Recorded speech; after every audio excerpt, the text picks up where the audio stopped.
The AI train is coming fast. If you're not going to jump on, you're going to get left behind. Today, my guest is Robert Newcombe. He is the founder of AI First and quickly becoming known as an industry expert in the use of AI in the workspace. You're going to get to listen to what he has to say about the tips to get an effective AI platform working in your organization to drive continuous improvement faster than you've ever known it before. Welcome to Mic Drop, Insights and Lessons from CI Thought Leaders. I am your host. My name is Gary Cox. I'm also the author of the book, Cultivating Champions of CI, a leader's toolbox for creating a continuous improvement culture.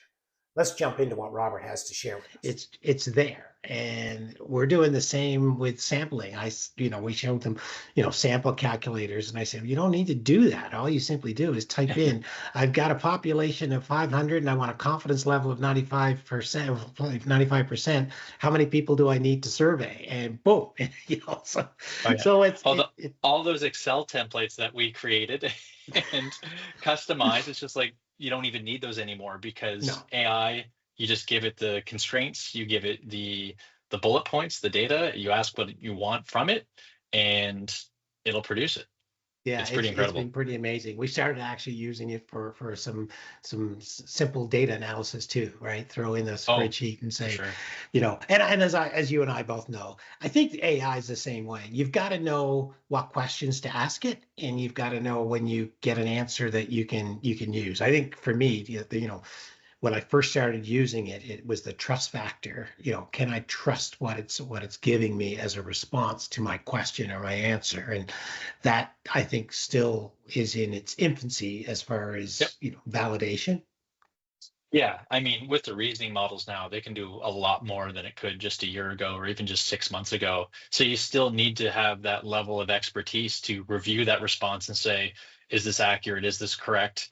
Or should I be asking further questions and not just giving it one prompt and taking those results, but continuing to build on that?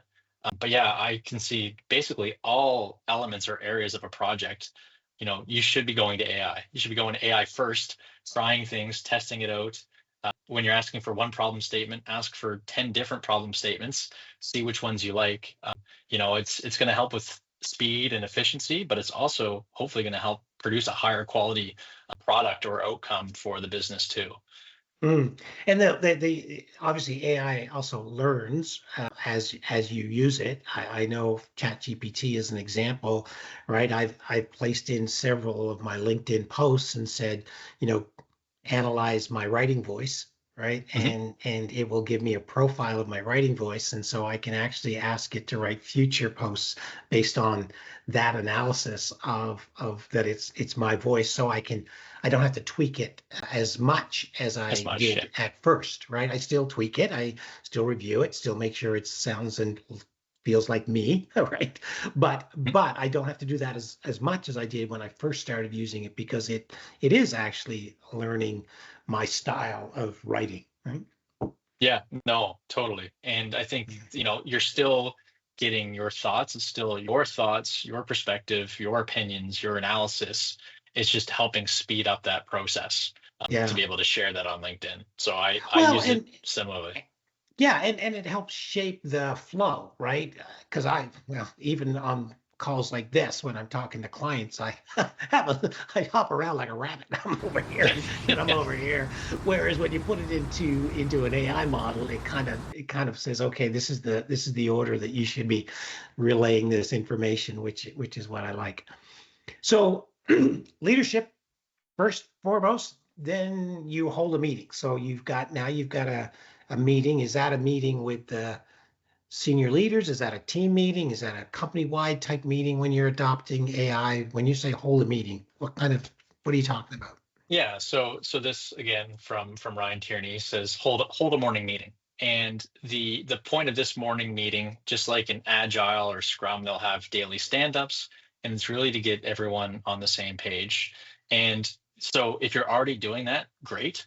This isn't meant to replace that. This is just meant, if you're not doing it now, can you start? And if you are currently doing it, where and how can AI fit into that? The technology is changing so much these days. People are trying to adapt to it, and it's all happening in silos across the organization. Everyone's got, maybe they all have one tool, but chances are people are using different tools. They're trying different things. They have different work. So how can you share that? And if you're having a morning meeting huddle, it's a great opportunity for folks to share, oh, have you checked out this AI use case, or have you seen this new AI tool? It's helping me save 30 minutes every day writing this report. Or, check out this prompt. I found this prompt and it'll blow your mind about what AI knows about you.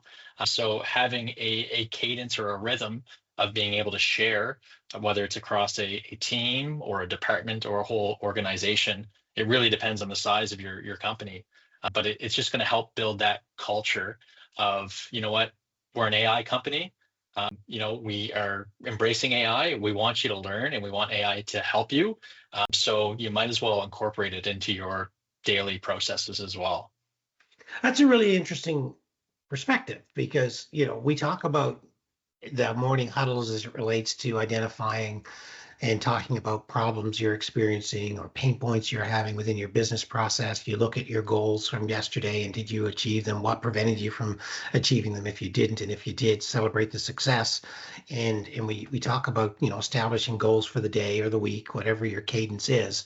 But you're saying within that structure, you need to have a kind of a time slot for talking about AI as it's being currently used and how it could be used, or how you could use it to solve some of the existing problems that you're experiencing. It becomes part of the solution to those meetings. Yeah, so it can either be a bolt-on, just kind of say, all right, 5 minutes, Yeah. like what's the latest in AI, or what did you come Yeah. across, or how did you use it in the last week, if it is a weekly cadence. Or it could be a part of that, pain points and understanding. I tried to use AI to solve this problem, but I couldn't. Mm, So, what got in the way? Folks are using, a lot of people now are using AI daily as a part of most of their work. So it's probably just going to blend into that typical structure or agenda. What did you accomplish? Chances are you accomplished something with AI. What right. got in your way? Chances are AI had something to do with it too. What's your plan for this week? Chances are AI is going to be a part of that as well. So it's blending that into the process that you're already doing, and it's more just being able to share and be transparent and accountable to what that is. It's kind of funny. It's an advanced version of, when you or I or somebody else, maybe not so much today, but years ago, you'd read a good book. You talked about, Ryan Terry's book on the, Lean Made Simple. Uh, you bring that best practice. You bring that the next time you have a meeting. Oh, I read this great book, and Yeah. and you read a little excerpt from the book or something. So really, this is kind of doing the same type of thing. It's taking what you're learning, and you're excited to share, and bringing it to a place, your morning huddle meeting, to talk about. So cool. Yeah, exact same thing, except now the speed of change and the speed of learning has just gotten that much quicker and is more exponential. So you need to have those feedback cycles even quicker and more frequently to be able to share who's learning what, because it's impossible to stay on top of just yourself. So if you have a team that can help support that and support each other, it's going to be huge value to your team and your organization. If you're getting value out of this episode of Mic Drop Insights and Lessons from CI Thought Leaders, be sure to like, subscribe, add your comments. I'd love to hear them. Which I guess leads to your third point, or your third step in that AI culture, and that is create a group. So is that like a governance group? What kind of, when you say create an AI group, what do you mean? Yeah, so this is some sort of centralized hub or body within the organization. So some might call it a steering committee. Some might call it some sort of leadership group. So it's going to have a lot of different names, but I think there's a few key elements to this group. And the big thing is you need some way to centralize this information and the rollout. So while it starts with leadership, it can't just be leadership that's running this. This needs to be cross-functional, cross-discipline across all levels of the organization. So it should be in this group, what I often refer to as the lab, because they're testing, they're experimenting, they're learning, they're finding out what are all the tools, how do we use those tools within our organization, what's the latest with security and privacy. So it's a centralized group that's going to help absorb all that information and then disseminate it across the organization. And a big thing about this is it's a lot of experimenting, trying to figure out who's using what tool, how are they using it in different areas of the organization. That then all gets centralized to figure out what are the benefits, what are the weaknesses, what are the challenges, how do we improve on that, how do we share it back to this organization. So it should be reserved for folks that are really excited and passionate about the technology. Folks that are using AI in the evenings and weekends, maybe they're building a side business, or they're developing their own GPTs or automations, and these are maybe some of the younger folks in your organization that might not have much of an opportunity to work with leadership, but can be a part of this group and add a lot of value, and then be able to integrate that into the business as well.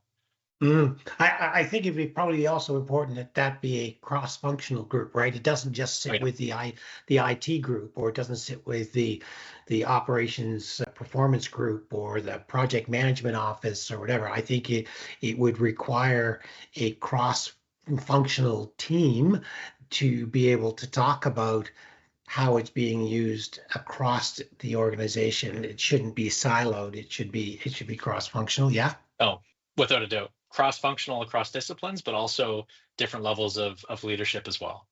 But if you got value out of that episode with Robert Newcombe, you're not going to want to miss the next one, because he digs deeper into the implementation of AI in your workspace. And I know you're going to want to hear what he has to share.